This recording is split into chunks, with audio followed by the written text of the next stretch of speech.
It's Halloween, October the 31st, 2019, and that seems as good a time as any to release an unasked for sequel to a classic film. We're talking about Mike Flanagan's Dr. Sleep. But the real question is it any good?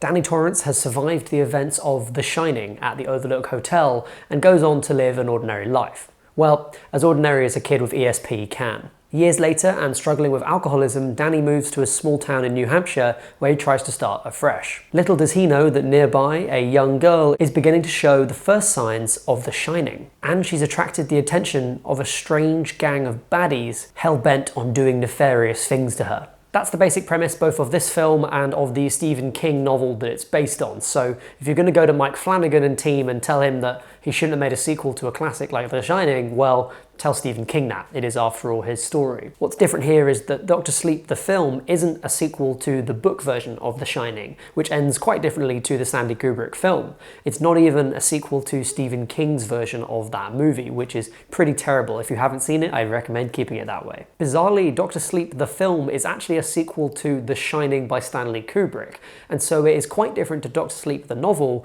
because of the differences between the original Shining novel and Stanley Kubrick's film The Shining. All a little bit confusing, but the long and short of it is that if you've read Dr. Sleep, don't be surprised that the plot here is quite different. The film is quite long and covers a lot of narrative ground that's a little disconnected and jumbled, so there's quite a lot to say about it. I'm not going to try and cover all of that because I don't want to get too heavily into spoilers here, although we can of course chat about that in the comments below. What I'm going to talk about instead is the two challenges this movie faces and how it deals with those. Number one, is it a good horror film? Does it work as a horror movie in its own right? And number two, how does it live up to the legacy of Stanley Kubrick's film, The Shining? Before we get into that, I should cover the thing I really liked about the film, which is the performances. Not Ewan Mcgregor so much. I think he's fine in the film. It's kind of serviceable what he does, but the surrounding cast, and in particular Kyleigh Curran, who is a really young actress who plays Abra in the film, I thought was fantastic. She plays a 13-year-old really believably, and that's helped of course by the dialogue and the script and the direction, but she's a really clever actress. She does really well on screen, so good for her. I hope to see her in more stuff. And also Rebecca Ferguson, who plays the slightly improbably named Rosie the Hat, who's the main baddie, if you will, of this film. She's a bit of a silly character, as some King villains tend to be. She reminds me kind of Randall Flagg from The Stand, who's this slightly goofy characterization of a guy who's like always got a big smile on, he's got like a kind of curly mullet, and he's got double denim that he's wearing the whole time, which I don't know if King finds that scary, but I don't really. As she's costumed, Rosie the Hat looks a little bit like a Slash groupie, but Rebecca Ferguson takes that on quite gamely and turns it into a really powerful portrayal of a villain. Sometimes villains are kind of played simply, but instead here she becomes quite complex, and there's a lot of discussion and kind of exposition around her motives and how she feels about what's going on, which often villains don't get, so that was a real treat. First things first, in case it escaped your notice, and I can't imagine how it would have, I think I've mentioned it 4 times already in this video alone, this is a sequel to a very, very famous and influential horror film, The Shining by Stanley Kubrick. So how does this film stand up to that kind of legacy? Well, the director, Mike Flanagan, is a gifted horror director, I think.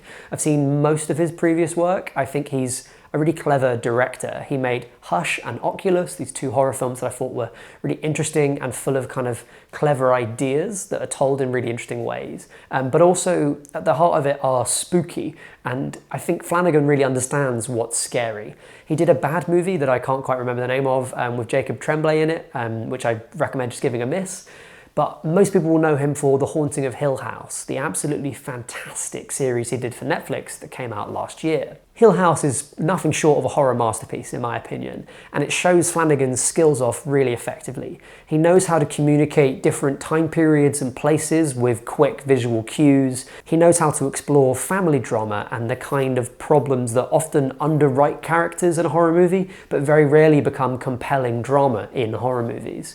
And last but not least, he has a real eye for imagery. He knows what's scary, but also he knows how to communicate that in a really cinematic way. And Hill House, for that reason, for me, felt almost less like a TV show and more like an 8-hour movie. It's astonishing that Hill House was really, really terrifying in its first couple of episodes. And it was, in its later episodes too. But by that point, I was so taken by the characters and the drama of their lives that that was what I was coming back for, almost. I really like Mike Flanagan. I don't think he's Stanley Kubrick.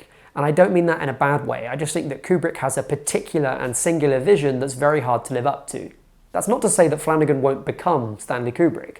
Kubrick himself had some pretty unnotable films early on in his career that people very rarely talk about. So what I really appreciate about Flanagan doing this movie is that he has the chutzpah to approach the problem of how do I make this master filmmaker's most famous movie into something completely different that works as a sequel but also as a film in its own right. I think by and large he does a pretty good job of it, and he does that mostly by A, avoiding talking about The Shining as much as possible, and B, when he does, approaching its kind of aesthetic trademarks in a really respectful way. The very opening of the film and the final sequence of the movie both involve the Overlook Hotel, and they both are shot in a really similar way to Kubrick's movie. I think they may have even been shot with like the same lenses, and they are really faithful recreations of the sets that were used in the film as well. But when we're outside the Overlook, which is the vast majority of the film, that isn't true at all.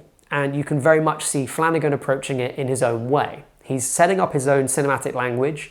He's using some stuff that he's used before. It looks a lot like Hill House sometimes. I think that's the best way that he can do it, because it makes the film stand on its own legs a bit. Which is not to say that it does stand on its own two legs. If you haven't seen The Shining, then this film will make no sense whatsoever. So I highly recommend doing that before you watch this movie. And unfortunately that means that there will be some jarring stuff in the movie.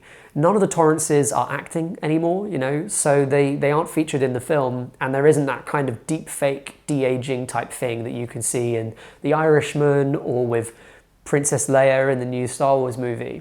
So they've recast the roles. For the very brief period that kind of the Jack Nicholson lookalike appears, that is unfortunately what that comes across as. He seems like a Nicholson lookalike, an actor-like, more than he is another interpretation of that character. I kind of feel for Flanagan here, there's not much else you could do, and certainly I think the kind of deep fakey route is a bad idea by and large. You know, I don't know, that's just the practicalities of how they approached it. So all power to Flanagan for kind of approaching it boldly. I think he's done a really clever job in terms of how he approaches the legacy of that film, particularly visually, but of course there are going to be some cracks. Okay, so Kubrick over and done with, let's talk about Dr. Sleep as a horror film in its own right.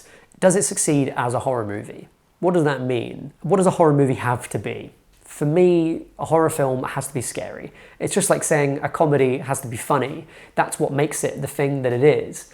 And also, because it's a film, I think it has to be communicated in a cinematic way. It should have strong visual images in it.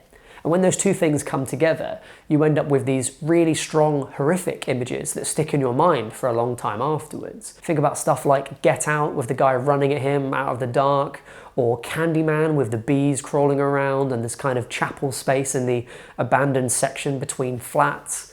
These fantastically strong visual images that populate the most famous horror films. And The Shining is a great example of it. The iconic lifts full of blood, for instance, in The Shining are a really good example of very strong horror imagery that's being generated in a cinematic way and then sticks in your mind for a long time afterwards. I think Dr. Sleep is chock full of really clever and interesting imagery. It has these intense sequences where the characters who can talk to each other in their heads, who have The Shining, are kind of occupying these fantastical spaces, and sometimes they're reworkings of places we know, like Abra's bedroom or the Overlook, and sometimes they're like a cathedral full of filing cabinets or something like that. In one standout sequence that I can give as an example, Rosie the Hat is meditating, looking for Abra, and she leaves her body and is floating above the earth as a kind of spirit. The Earth's kind of like on one side of the frame and she's standing on the other.